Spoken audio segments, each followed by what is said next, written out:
In 1775, Thomas Paine wrote a pamphlet stating that the freedoms of man can only be maintained by limiting the power of government. The pamphlet was called Common Sense. In 2015, it still is Common Sense. I'm Mark Zaccaria. And I'm Elizabeth Smith. And this is Common Sense. Welcome back. This week's broadcast brings you an in-depth interview on the subject of the HPV vaccine mandate conducted by State Representative Patricia Morgan. She speaks with Dr. Chris Stowe and Representative Justin Price about the ins and outs of the mandate. Jeff Richard will close out the hour with his take on aging in America. As always, Mark and I will pop in between serious segments to lighten things up with a satirical question, are you kidding me? To get things started, though, let's take an analytical look at some of the top stories affecting Rhode Island today. Mark? Thank you, Elizabeth. This week, Channel 12 reported that Congressmen Jim Langevin and David Cicilline have signed on to the legislation in the U.S. House which would eliminate the so-called Cadillac tax on high-priced health insurance plans not purchased through Obamacare. That's quite a reversal for both of these heretofore dedicated foot soldiers of the Affordable Care Act. Now, a 40% surcharge on an individual plan costing $10,200 is an added bite of $4,000, so I'm pleased to agree with the gentleman on this proposed change. But it does eliminate one of the main sources of income to pay for the rest of the Obamacare structure. Where's that money going to come from? Okay, silly question. There's a deeper point here, folks. This position, taken by our two representatives in the U.S. House, proves that they are pragmatists after all. Who do you think offers its employees and retirees the largest number of Cadillac health plans outside the exchanges here in Rhode Island?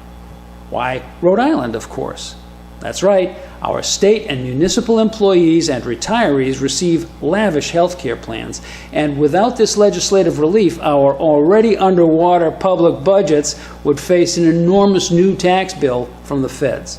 That's why Big Labor has been pushing to eliminate this federal excise tax, and both Mr. Langevin and Mr. Cicilline listen when Big Labor speaks. So what we are seeing is the much vaunted Obamacare plan morphing politically to suit the needs of powerful constituencies. When the big dogs bark, the federal legislature is instantly at the ready to transfer the burden of their unworkable infrastructure onto the backs of the little dogs. Just so we're clear, that would be you and me, folks. Liz? As we reported previously here on Common Sense, Rhode Island has become a sanctuary state for illegal aliens, led in part to Mayor Cicilline's policies, then expanded under Governor Chafee's tenure. There are countless stories all over the country of rape, murder, and manslaughter by those who have been deported over and over again. This week it was reported in the Ocean State Current that Jessica Vaughn, a research fellow at the Center for Immigration Studies, testified before Congress in late July and called upon Congress to stop the municipal madness that allows illegal aliens to roam free in American cities. Some of her most telling comments at the hearing included, "I have a friend. Her name is Heather.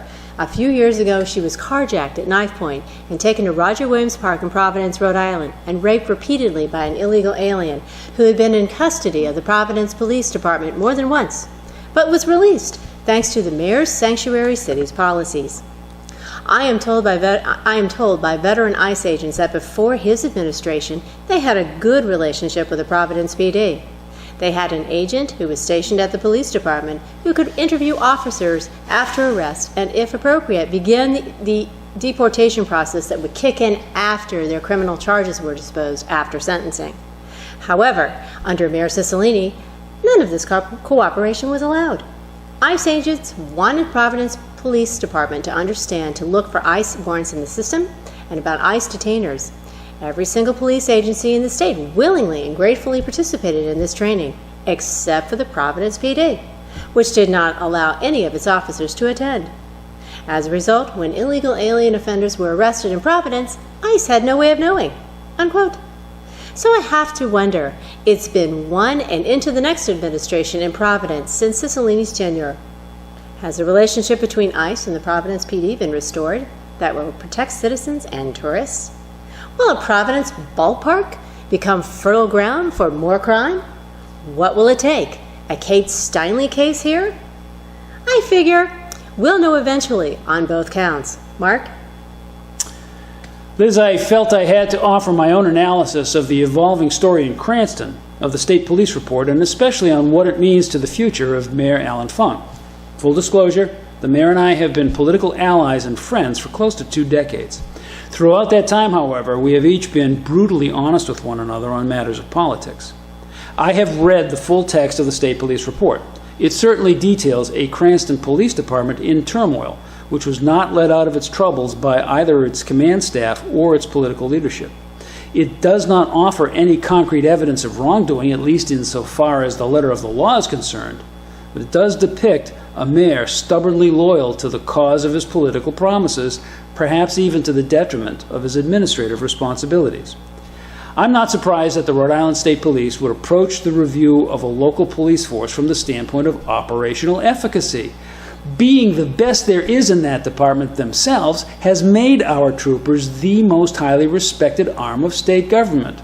So I guess I shouldn't be surprised that in doing so they discounted the political requirements of the office of mayor.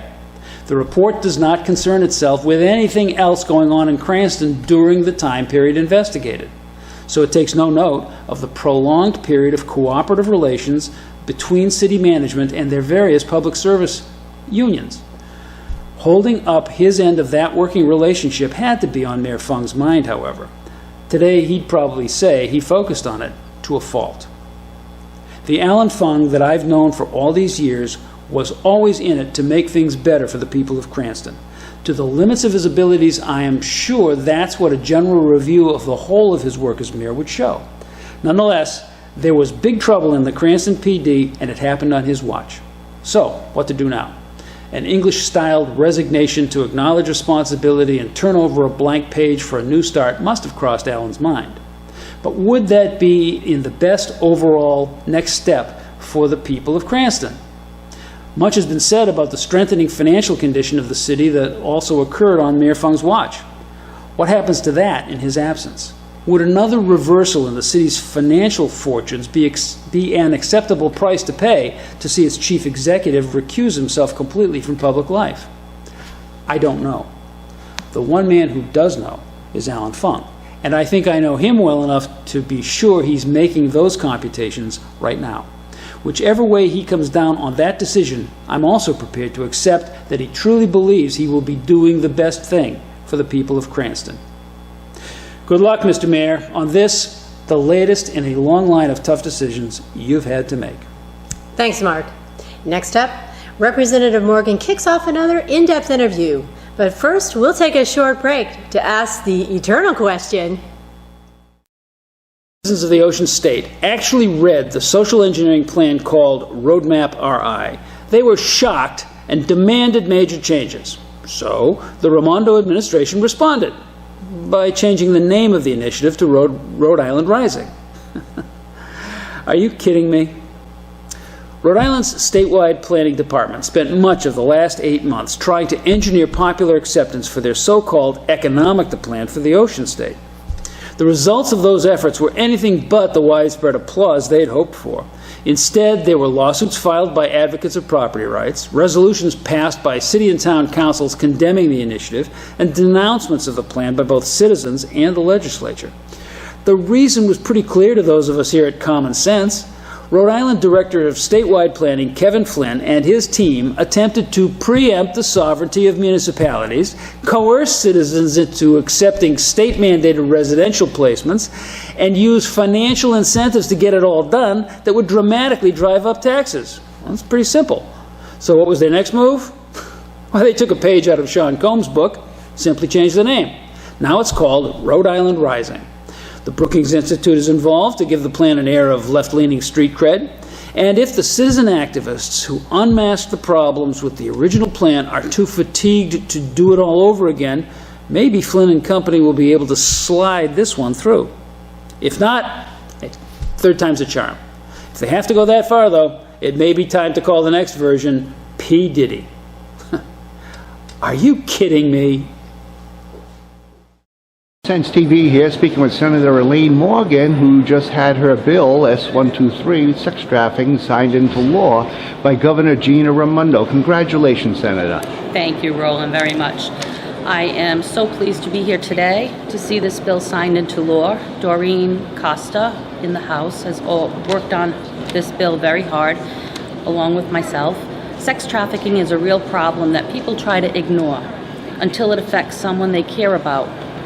Years ago, my cousin was a runaway who was held by sex traffickers and forced to work as a prostitute. She was held captive in that horrible life for years until she was able to escape. Her escape, however, was short-lived. And I saw the devastation. She was murdered by her captor. I saw the devastation it caused to my family. I just want this. People turn their heads. They want to ignore this problem. And we need to open up the doors to really prosecute and take care of these offenders. And our kids are too important not to do this for. Thank you. Welcome to Common Sense Rhode Island. This is a program where we try to make sense out of the policies that affect your life and come up with common sense solution. And today we're going to be talking about the HPV vaccine mandate. And today we have with us Dr. Chris Stowe from Massachusetts. Welcome. Thank you. He's a board-certified anesthesiologist who has done a great deal of research into the human papillomavirus. And I think it's important for us to understand what it is and what the dangers are to our children. Absolutely. Dr. Stowe, you've studied, you have this pile of studies, research that has been done into HPV virus. Can you tell me what the HPV virus is? Sure. The human papillomavirus, it's a sexually transmitted disease, and it can account for genital warts, and also 15 strains of the papillomavirus have been associated with cervical cancer, with certain strains being more associated with more cases of cancer or being responsible for the majority. Some are more wicked. Yeah, at least at this juncture. Okay. Yes. All right, and so they have developed a vaccine that kills those 16 strains or 15 strains?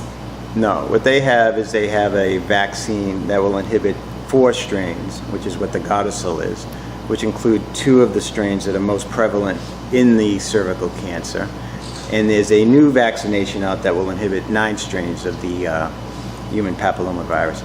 But there's no vaccine that inhibits all of them. So in medicine, when we do an operation for, say, like a breast tumor, we remove the tumor and then we do pathology to make sure we have clean edges. Yep. Get every Because if you leave cell. even one cancer cell in there, the patient could potentially die from metastatic cancer. Right. Unfortunately, the human papilloma vaccine only removes a small fraction and then leaves anywhere from 11 to 6 cancer-causing viruses there.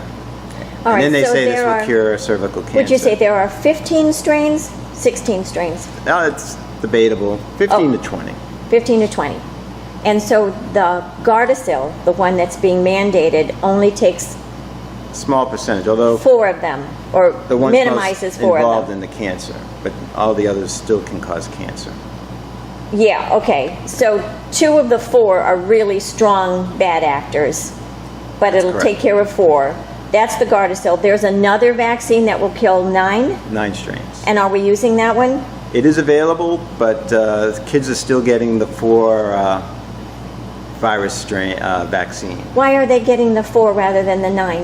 Well, I see no reason for that. If there is a better vaccine available, that's what they should be getting. I wouldn't want to have my daughter get that vaccine this week and find out next week that they could have given her the better vaccine that would have covered twice as many strains. More than half of them, Yeah, sure. so I think anybody who goes to their physician and they try to give them the human papilloma vaccine, they need to be asking, are you getting the 4, the quadrivalent, or the one that covers 9 strains? Yeah, it would seem, if you're going to have it, that the best thing to do is get the one that kills the most. But what you were making, the point that you mentioned when you take a cancer out, they always go back, they check the margins to make sure they get every single cell, Yes. every single cancer cell. And that's because even one can start growing, Right. right, again. Now they say that they're removing the most associated strains with cervical cancer. The problem is they can't say what's going to happen when you remove certain strains but not others. I mean, think of the mafia in New York. You remove the mafia in New York and the Colombians come in, and they're even worse. And then you remove the Colombians who were worse, and the Russian mob that was on a minor league JV team, you remove the Colombians, and all of a sudden the Russian mob is taking over. The same thing with Clostridium difficile in your body. It's a bacteria in your intestine that normally doesn't cause a problem, and you wouldn't think it's dangerous until you take an antibiotic and you kill all the good bacteria, and then Clostridium difficile overgrows and it can cause a deadly disease called C. diff. So you just don't know, and since it takes 20 to 30 years for a cervical cancer to develop, you have no idea what this vaccine ultimately will do, because you're leaving a lot of potential cancer-causing strains there. And they could get stronger in the absence of the 4 or even the 9. That's right. Yeah, I know that from when my kids were young, when I'd have to give them an antibiotic once in a while, and I didn't do it often. I'm really one of those people who say, you know, if you can get over it without the antibiotic. But I know that that was always the danger, because in killing the bad bacteria, you're also killing the good bacteria. That's right, and that could have terrible consequences. And they could get rashes and things from that. You know, and as physicians, we need to work from a premise of best evidence to keep the kids safe. We have to leave our biases at the door and objectively look at the evidence and let it take us to where it takes us. And we have to take into account who did the studies. Is there a financial interest in having it go one way or the other, or is it independently funded? You know, well, and let's talk about that. So this vaccine that is being mandated, how much does it cost? I can't give you the exact number. It's around $300 to $400 from what I understand, but I do know it's the most expensive vaccine ever made, and it will cost the state quite a bit of money. Okay, $300 to $400. So that goes all on our insurance or on the state. Yeah, and that may come down with mass buying. It might be $160. I don't have the exact. The Department of Health would be the people to ask give you that. the exact and is it number one that. shot? It's series of 3 shots. 3 shots. So kind of like measles, mumps, rubella that we got our young ones. So tell me, I mean, we've mandated measles, mumps, and rubella, I think, though their parents can opt out of that too, right? All right. Well, whenever you mandate, what's the difference? Well, I mean, just on the face of it, communicability. In other words, measles you can get spread through respiratory transmission very easily. Somebody coughs. If you're sitting next to someone in school that has HPV, unless you're going to have sex with that person on the floor in the classroom, you have almost no risk of getting. Forbid. Well, you have almost no risk of getting that disease. So it's really more a personal health issue when you get down. It's not a communicable public health issue on a larger sense compared to like measles, okay? And the reason for the mandate is that they say there's an overwhelming need that this has to be treated immediately. Well, you know, whenever you're going to mandate a vaccine, you need to see what the need is. And you need to assert parental rights to force them to give this shot to kids. And so does HPV vaccine or does cervical cancer meet that demand? Well, first of all, cervical cancer is a third world country. 88% of cervical cancer occurs in a third world country. All right, so so its prevalency is not in the United States. Well, it is really, I mean, we're not a third world country. And the reason for that is that we have good medical surveillance. In other words, regular pap smears have been shown to be over 90% effective in preventing any kind of cervical cancer. Also, because our health system here is very good. That's right. Absolutely. All right. So the real problem of HPV virus is not in the United States. No. Because we have a really good healthcare system here. That's right. Here. And last year there were around 4,000 deaths from cervical cancer, which is less than people killed in knife fights. I mean, so it's a very low percentage of a 300 million person population. And if you look at that 4,000 people that died, a large percent of them were people that didn't get regular pap smears. They may have been in high-risk professions like prostitution and so forth. So when you really cut down to the essence of how many people die from it, it's very small. So there's not an overwhelming need for it. Then you have to go to the efficacy. How well does that vaccine work? All right, Well- well, we're going to pick that up in a minute. We're going to take a break.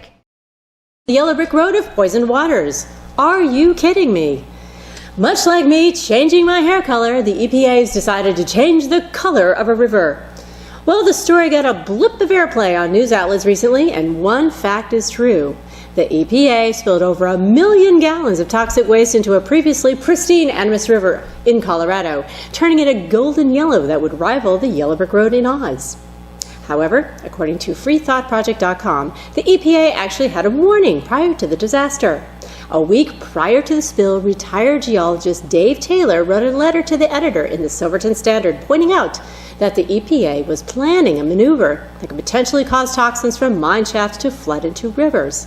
He also suggested that the EPA was aware of the possible outcomes and were going forward with the plan anyway to gain funding.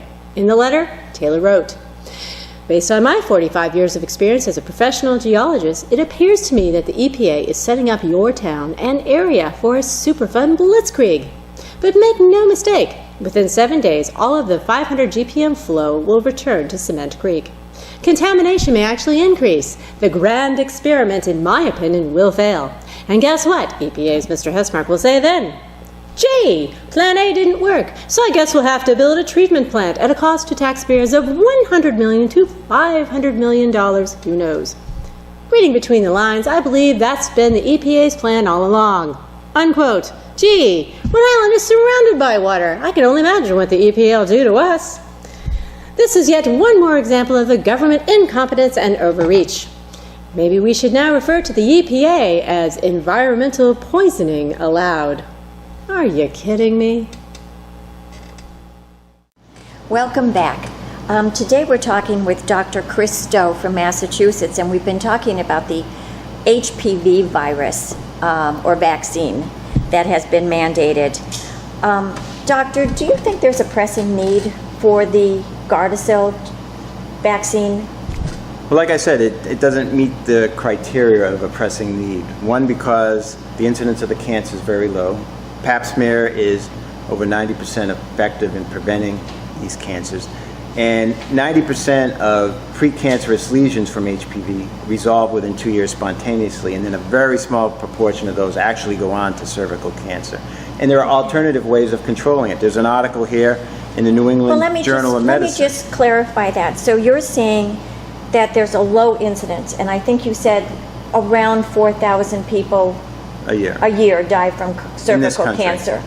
And those are generally folks who may not be getting their usual regular pap smears. They might be in high-risk groups that, like a prostitute that would have a lot of strains of HPV. All right, so they're not getting the might not regular be good. checkups and stuff. All right, so there could be a lot of issues with that, but it's still an incredibly small number compared to all the other cancers. I think it ranks around 18th as far as cancer All right, deaths. then you said that if you get the regular checkups, that It's over 90% effective. Yeah, just getting your regular checkups, Absolutely. your pap smears, and then even at that, if you do get a lesion, a lot of They them, can remove it with electrocautery and so forth. and a lot of them will resolve themselves within 2 years within with 2 some years, treatment. Without treatment. Without 90% resolve without treatment. There's a very small percentage that would go on to form cancer.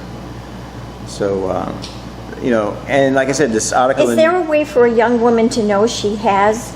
It can be asymptomatic, and you could have genital warts and symptoms. I mean, so some would know, some might not know. So you have to get the pap smears. I guess that's the most Yes, and important the thing is, then. if you get the vaccine, you still have to get the pap smears.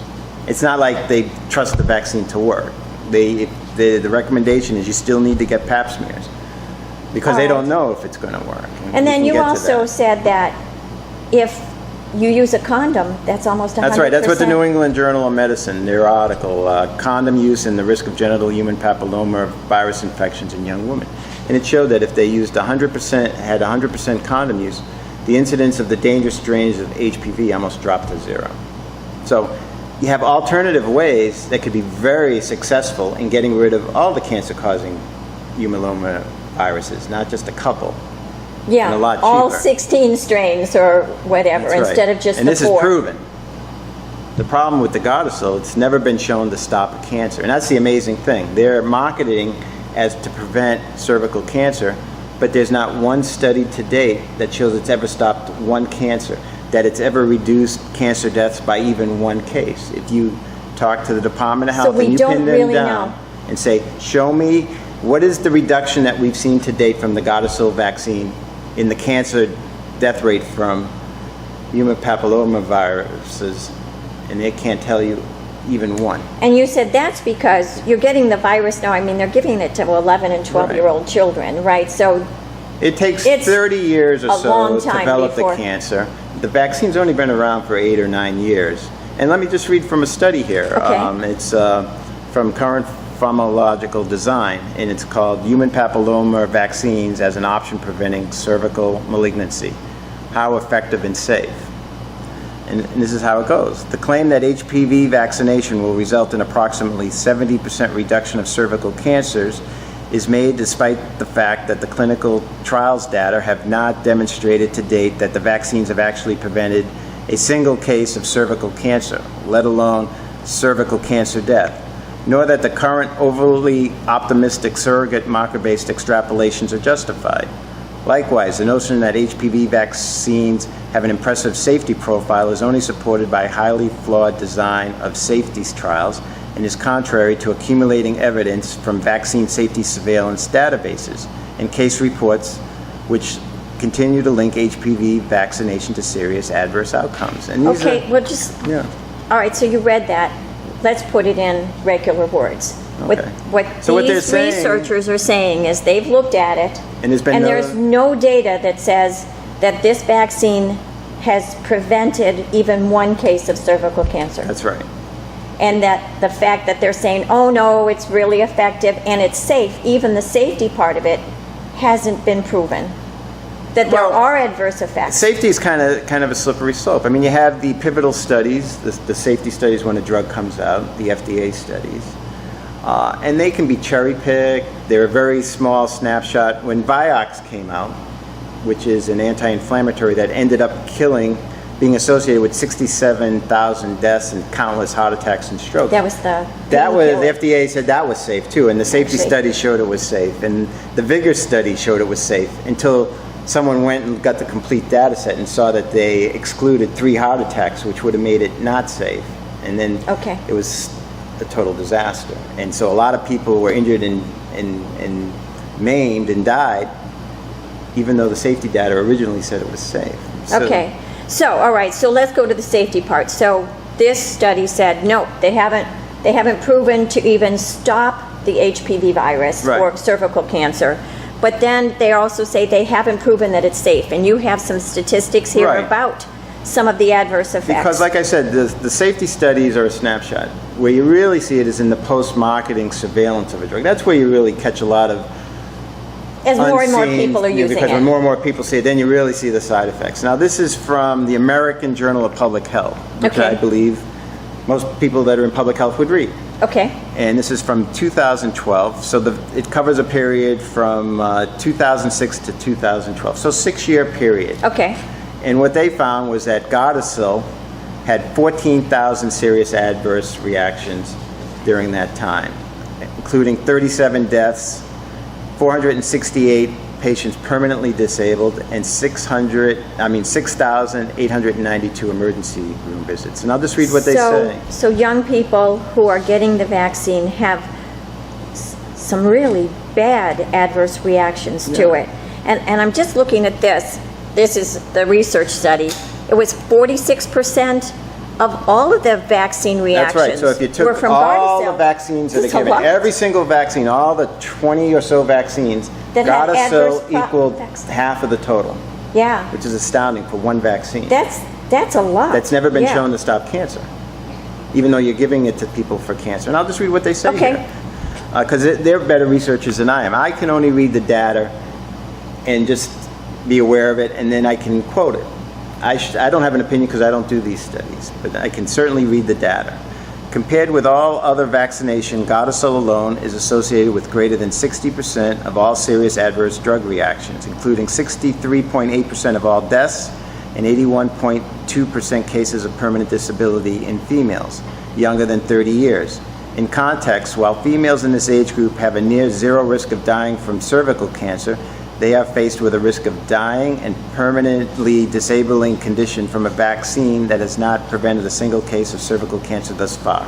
All right, so you're kind of throwing up a red flag that this vaccine may not be effective. That's right. And Hasn't been proven to be effective. And it actually has a safety track record which is not very good not compared today. to other vaccines. And we can afford to wait because, like I said, it's not a prevalent cancer, and there are ways to completely mitigate it with the condom use. With condoms, And or even so- if you do get it, if you have regular pap smears and health That's screens, right. you're going to be It's- okay. It's certainly something that shouldn't be mandated. It should be a parental choice, and it's really an experiment. So our kids are being mandated to take part in a medical experiment. Because With a very it's expensive unproven, drug that, with a lot of risk. yeah. All right, well, geez, thank you very much for coming, Doctor. I think parents need to know this kind of information so Well, they need have... to get informed consent. That's the problem with vaccines. There's no law to require informed consent. And I think there should be a law to require informed consent because parents need to know these risks. Well, I think all of us need to know this. Yes. This kind of information. It's not been out there. But anyway, Right. thank you very much. And we're going to talk to another rep now who All also right, has good. some concerns. Well, thank you. This week, Governor Raimondo launched a new school building initiative within state government. With much fanfare, she announced that $20 million had been found in this year's budget to endow the new school building authority with ready cash. The trouble is, that means she can start work on between 0.5% and 2.5% of the deficient schools within Rhode Island. Are you kidding me? It's true. Let's do the numbers. Traditionally, the state has offered matching funds to municipalities in order to facilitate the renovation and construction of public schools. In the past, the state's piece of the final tab was between 1/3 and 1/2. Even if the state covers only 20% of construction costs under this new program, that means cities and towns already in deficit will have to raise some $80 million new dollars from their property tax bases in order to participate. Not likely. So the money will go to the least needy towns. Today, it is reasonable to estimate that a school for 800 or so students will cost $50 million or more just for construction. That means the new program can assist 2 such projects this year, and there's no guarantee of more funding for it next year. There are 278 public school buildings in the Ocean State, so that means well less than 1% of them can be replaced. Renovation projects could stretch the money to more communities, of course, but even at a 20% copay, the state would only be able to do 10 or 12 of them before the money ran out. Listen. Kudos to the governor for highlighting the problem. This SBA program will not solve it, however. The only thing that will is sustained economic growth. And the only thing that will bring that kind of prosperity back to Rhode Island is making the government step away from its adopted role of micromanaging the economy and leaving that to the folks with real skin in the game, the private sector. That means no Brookings Institute, no Rhode Island Roadmap RI, no social engineering, no mandates for higher than market price spending, and no remorse when the entrepreneurs make a profit, because that means more Rhode Islanders will suddenly be paying more taxes, and efforts like this SBA can start to expect effective funding. Now, do you think that's about to happen? Are you kidding me? Welcome back. We're going to continue our discussion about the HPV virus mandate. We just talked with Dr. Chris Stowe from Massachusetts, and now we're going to turn to the political side of this. This is Representative Justin Price. Welcome. Oh, thank you, Patricia. Justin, you're from Exeter, Richmond, and Hopkinton. Yes. And you recently came out very strongly against it being a mandate. I think the Department of Health came out and said that any child who wanted to go to school had to have this vaccine. Why are you opposing the mandate? Well, when I ran for office, part of my campaign platform was to protect civil liberties and personal rights, and I think this recent mandate is infringing on the civil liberties and personal rights of the citizens of Rhode Island to make their own choices. So I felt like that's what I ran for, and that's what I got elected for, and I'm going to represent the people that elected me. So that's Well, you know, I think you make a good point. America has always been the land of personal responsibility, personal choices, freedom, and a mandate infringes upon that. It certainly does. And you get some unelected bureaucrats deciding what the citizens of Rhode Island are going to do without an open discussion involving the citizens and the elected representatives to make a decision. It's just, they're just trying to mandate it through. I tell you, I don't think there's anybody out there who cares more about my children than me. I believe you. Seriously. I feel right? the same way about There's my children. Every And- parent, the parents are the ones who care the absolute most. And give us the information. Let us make the decision. Right, informed consent. Let the parents get the information, weigh the pros and cons up with their physicians, have an open discussion about it, and make the best decision that they feel is for their children Sure. as a parent. Yeah, I mean, at this point, we have a bureaucrat, I'm assuming they're well-meaning, but a bureaucrat who has no relationship to my family, to their safety, to their health, has just decided for whatever their reasons, they're going to mandate this. I think I can sit down with my doctor and say, well, tell me about it. Tell me why it's important. Tell me what are the dangers, right? Tell me about some of the studies. Has it really been proven effective? And I know you were listening to Dr. Stowe. Yeah. I think the Smart jury man. is still out on whether it's safe, whether it's effective. Yep, yes. But what have you heard from your parents in your district? Some of the parents vaccinate their children, but as soon as they heard a mandate and they found out that it was just going to be mandated through the government, that raised their eyebrow, and then they're doing research and being informed about the process and the vaccines and everything. They're standing up for their rights, and they don't want to be told what to do with their children without being informed about it and Sure. making a decision. Give me the right to Right. care for my kids. And there's no threat of an outbreak or public.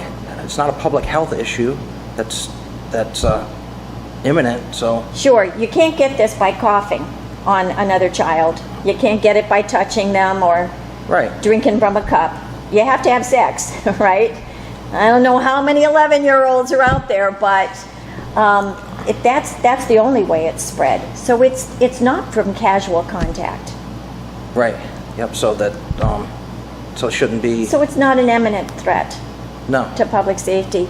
I know when I was a kid, the polio vaccine actually was finally developed when I was a young girl, and I can remember them bringing in nurses and doctors into our kindergarten class. Quite frankly, it was a kindergarten class. I'm not that old, but I can tell you that even though a lot of kids were getting polio, and it's a bad illness, right? It atrophies the muscles and stuff. Yes. That even at that point, my parents had to give permission, right? They had to be informed.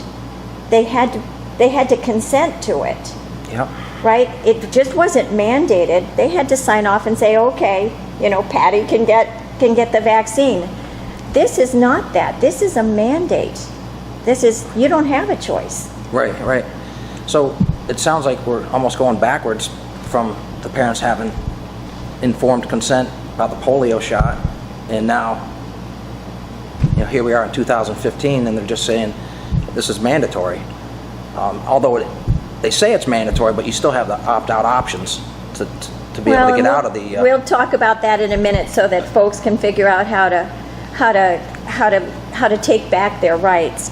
But let me talk to you about this. Clearly, the director of health means well, and probably knows a lot more about medicine than you or I. Do you really think that parents can make a better decision about their child's health than she can?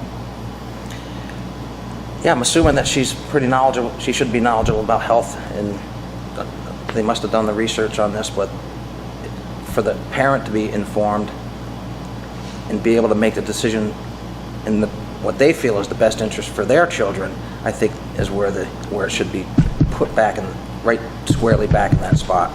Put in the hands of the parents. Absolutely. Exactly. Let's just repeat some of the things for the folks that Dr. Stowe was talking about, because I know that you were listening and then you had a conversation with him.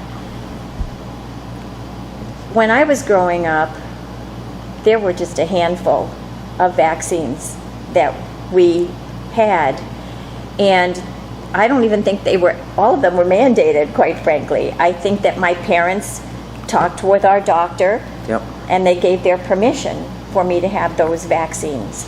Makes sense. Yeah, it does make sense, right?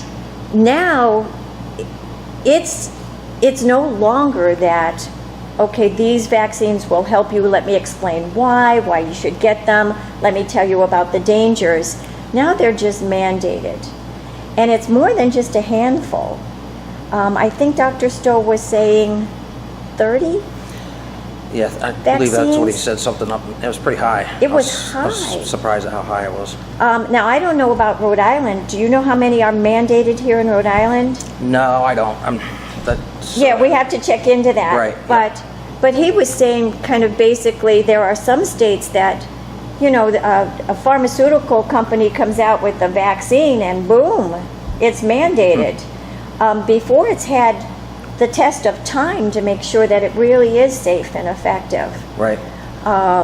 It was interesting to listen to what he had to say, especially coming from a doctor, about some of the statistics and everything, because I'm certainly not a doctor, but I know that this is a big issue with a lot of the citizens around the state, and we're elected to represent them and stand up for their rights. So that's what I intend to do as far as combating this mandate. Yeah, especially, honestly, just from the idea of personal liberty and personal responsibility, I think we have to stand up for that in America. We're allowing that to be chipped away every day. But also, when you start doing the research, parents may still decide that this is the right thing for their child. They may decide that this is appropriate and that the risk is worth it, but it's like half of all of the adverse reactions come from Gardasil. Wow, that was really a big statistic. I was That surprised. means it's not a very safe vaccine, in my opinion. And I think parents should know that. Absolutely. And have the right to say, well, let's wait. Yep, that's it. Talk to the doctor and make their own decision. That's right. As a family, as a parent. All right, well, we're going to take a break right now, and we'll be right back. Do you ever wonder what CVS stands for? Are you kidding me? It's true. CVS Health has agreed to pay $450,000 to the federal government to settle allegations that several of its Rhode Island community pharmacies filled forged and invalid painkiller prescriptions. DEA's diversion control offices routinely review pharmacies across the country looking for violations of the Controlled Substances Act. Of course, CVS is denied any wrongdoing. Really? Then why pay the fine? CVS locations were filling forged prescriptions with invalid prescriber DEA numbers, or pharmacists filling the prescription knew or had reason to know the prescriptions were invalid or unauthorized. Shocker! Additionally, federal investigators said they found that CVS did not keep adequate records of prescriptions. What? And, according to Butler.org, the latest available data from the CDC, the rate of drug overdose deaths in the United States has now surpassed the rate of car accidents and, get this, gun fatalities. Rhode Island ranks among the highest in the country non-medical use of prescription pain relievers and per capita overdose deaths. CVS, you give Minute Clinic a whole new meaning. And we now know what CVS stands for. Coding Vicodin Source. Are you kidding me? Welcome back. We're continuing our discussion with Representative Justin Price about the HPV vaccine mandate. Justin has stepped up and opposes the mandate. Not necessarily that vaccine, but the idea that it is being mandated. Correct. Correct? Yes. And you've done, I know, we talked with Dr. Stowe before this, and you've done research too. There are things that parents should know about this vaccine before they have their child get the shot. Correct. That's why they should have a discussion with their physician, do their own research, become informed, and it goes right back to informed consent. They can make the best decision that they feel is in the best interest of their family and their child. Yeah, one of the things that really concerns me, and again, it's this chart you have right here, is that they have all of the adverse reactions to all vaccines, and then they pull out just this one Gardasil, and Gardasil accounts for almost half of all the adverse reactions from vaccines. Yeah, I was surprised when Dr. Stowe brought that up and had this information. You would think when they're mandating something that they know it's absolutely safe. And yet, 37 deaths, almost 400 young women permanently disabled, almost 7,000 emergency room visits from the vaccine. I don't know that parents are being given that information. Well, they should be. And Dr. Stowe bringing these numbers up, they are alarming numbers. And the parents should have the right to know these figures and be able to weigh the pros and cons of the vaccine. They may decide that it's worth the risk for their child, right? That many emergency room visits, next to all the emergency room visits out there, they may say, oh, okay, we still think it's worthwhile. But they should be given that information. And then there was the other study that said that Gardasil really hasn't been shown to be effective yet.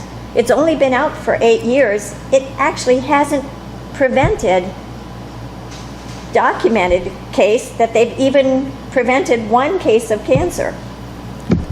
Again, I was surprised to hear about that also, and that's on top of the mandate that these figures come out, and it needs to be in an open discussion with the citizens, the parents, the representatives of the state, and decide this, not some unelected bureaucrat trying to use the heavy hand of government to force people to do things something that might not be in their best interest. Right. It might be, but it's a parent's choice. Absolutely. In consultation with the doctor and with plenty of information given to them. Yep, and the citizens they're outraged. It's showing, the social media is blowing up. There's a rally coming up, and people are really getting involved. It's really refreshing to see, actually, for an unfortunate circumstance of someone trying to mandate something, but the people are really getting involved and standing up. Well, I mean, they've made it. This is not spread by contact, and yet they made it that your child couldn't go to school unless they had this vaccine. I mean, that's a heavy penalty for expressing your distrust or your reticence in having your child exposed to this. Especially when there's so many vaccines that are being given to our kids nowadays, and we really don't know in the final analysis what the effect on them is. Right, yeah, so that's long-term stuff like Dr. Stowe was saying. It's yeah, he was saying that there should be follow-through studies. So the pharmaceutical companies, the science, they've already kind of done what they can do, and now that it's being used more widely, they can follow through. They can follow children who have had it and see, do they get cancer in 20 years? We don't know. They still may, at the same amount of incidence, which is really tiny in the United States. That's why it's good to have doctors involved, researchers involved. My involvement is on a legislator's on a platform. Civil liberties platform. Yes, it is. Which is good. We absolutely. We're allowing our freedoms to be chipped away a little bit every year.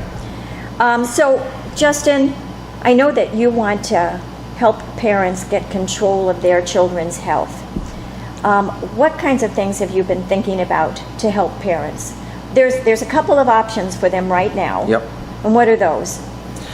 Well, one is you get your physician to give you to sign off on a medical waiver, and the other one would be the religious waiver that you could fill out and sign off.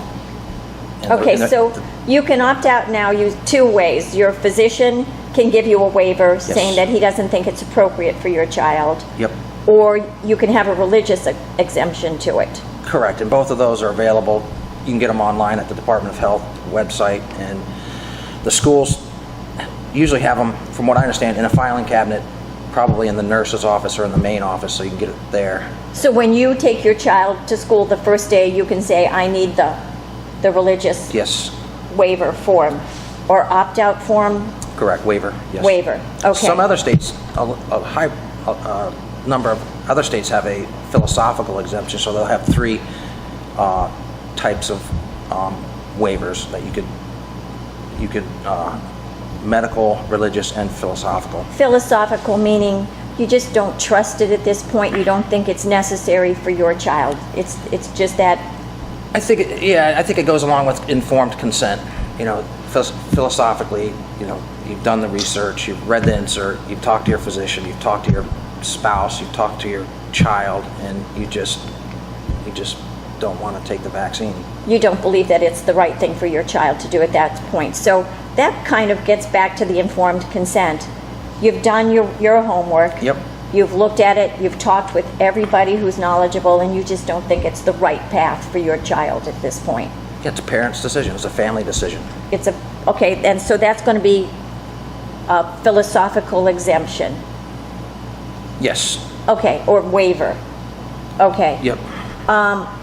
We've also talked about perhaps mandating. We can mandate informed informed consent, right? We could actually make a law that said, nope, before you give a child a vaccine, you have to give them all the information. So some kind of a mandate on our health authorities that you have to allow parents to have informed consent.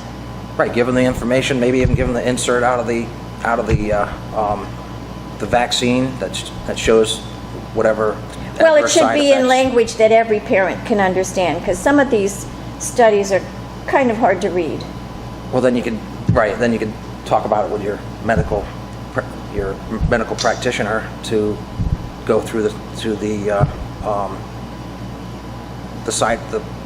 pros and the cons of it. Sure. Yep. Yeah, but so that would be another way that we could slow this train down, right? And give parents the right to protect their children the best way that they think that is. And that might be to get the vaccine. You want to protect them by giving them the vaccine, or you might want to protect them by not giving them it. But it puts the parents back in control of their child's health. That's right where it should be. Right, and you know, I was listening on the radio the other day, and people were talking about, you know, as adults, their their daughters had gotten cervical cancer. Terrible thing to get, but treatable. And yet you'd never want your child to go through it. So it may be the right way to go, but the best way to go is to give parents all the information they need first. Absolutely, and the research that you can do online, the research that the doctor showed us today, that all goes into the information, informed, and you can decide whether or not you want to take it. Be in charge of your child's health. Well, I really want to thank you for stepping up for parents in this, stepping up for our civil liberties. Absolutely. It's my pleasure. America was always the place where we were free to make our own choices, and we need to preserve that. So I appreciate you doing it, and I'm sure your constituents do too. Thank you. All right. Thank you very much, and thank you for listening. A couple of letters the other day. Both were addressed to me in what looked like a computer-designed name, typed nicely on each of them. One said Mr. Jeffrey and the other just Jeffrey. They had the same stamp, and the cancellation was in the exact spot on each envelope. The senders were the school I went to as an undergraduate, and the other envelope was from my graduate school. Inside the envelopes were identical letters announcing that I could get free, and then the name of the university's Alumni Association Long-Term Care Planning Kit. Clever. These folks stuck the university identity every place on the letter they could think of. They even had them signed sincerely, and pick a name and the title of the university's rep. The return envelope was addressed to Long-Term Care Resources at a P.O. box in Akron, Ohio, not to either of the universities. Of course, if I wanted quicker action, I could call the 800 number and bingo, the kit is on the way. And I wonder if you signed up for this insurance, the company would give your alma mater a cut. I did a little research on the cost of long-term care. 2012 numbers. For a private room in a skilled nursing home, $248 a day, on average. You know what that means. So almost $100,000 a year will do it. Now back then it cost $21 an hour for a home health aide or a homemaker service. Probably more today. So all things considered, if you have a couple of $1 million in the bank, you shouldn't be concerned about this kind of insurance. On average, the folks that check in to nursing homes don't make it to their 3rd anniversary. So I thought about what I should do about living to a ripe old age. And a friend of mine passed along an email about the 21 rules for a good old age. None of them, of course, included buying long-term care insurance. Now, I did a web search to try and find out who authored the rules, but all of the sites I found were simply someone else forwarding the original piece. Now, if you want to read all the words from the original piece, just type in 21 rules for good old age on the web and it will be there. I am giving you a condensed version. First rule, use the money you have saved up and stop worrying about how much it costs to reside in a nursing home. The old adage, you can't take it with you, fits here. Number 2, stop worrying about the fact your kids don't have lots of loot. Spend your money on you and your spouse and let the kids earn their own. You can coach from the sidelines. Third, keep a healthy life. Exercise like walking every day, eat well, get the right kind of sleep, keep your doctor in the loop about all things health related. Number 4, buy the best things your spouse wants. I just got my wife a lovely brand new car and she really wanted it. Good boy. 5, don't stress over the little things. Small issues will soon be forgotten. Number 6, love your partner, love life, love your family, and love your neighbors, however hard that may occasionally be. Number 7, take care of how you look. When you are well maintained on the outside, it seeps in. Number 8, don't lose sight of fashion trends for your age. Number 9, always stay up to date. Read the papers, watch the news, listen to Common Sense. If you can stand the commercials and the news, you read go to the TV. Have an email account and share the news with all your friends. Number 10, respect the younger generation and their opinions. Hail the millennials. Number 11, never use the phrase, in my time. Have to stay in the present. Number 12, don't hang around with bitter folks who resent getting old. Spend your time with positive, cheerful people. 13, do not move in with your kids. Enough said on that one. Number 14, stay with your hobbies. Find something you like and spend real time having fun with it. Now I have my stamp collection to keep me happy. 15, accept as many invitations as you can. Get out of the house and enjoy the company of others. Number 16, talk less, listen more. Most folks have a low tolerance for hearing complaints. Now my wife tells me I need to work on that one. 17, try to get through the discomforts of an aging body. Minimize them in your own mind. Number 18, if you have been offended by someone, forgive them. If you did it, apologize. Life is too short to live with resentments. Number 19, live true to your beliefs, but don't waste too much of your time trying to convince everyone that your way is the only way. Number 20, laugh a lot. Find the humor in as many situations as possible. And lastly, number 21, don't be too concerned about what others may think of you. Be yourself and get about the writing of the next chapter in your own life book. So there you have it for today. Thanks for watching and God bless.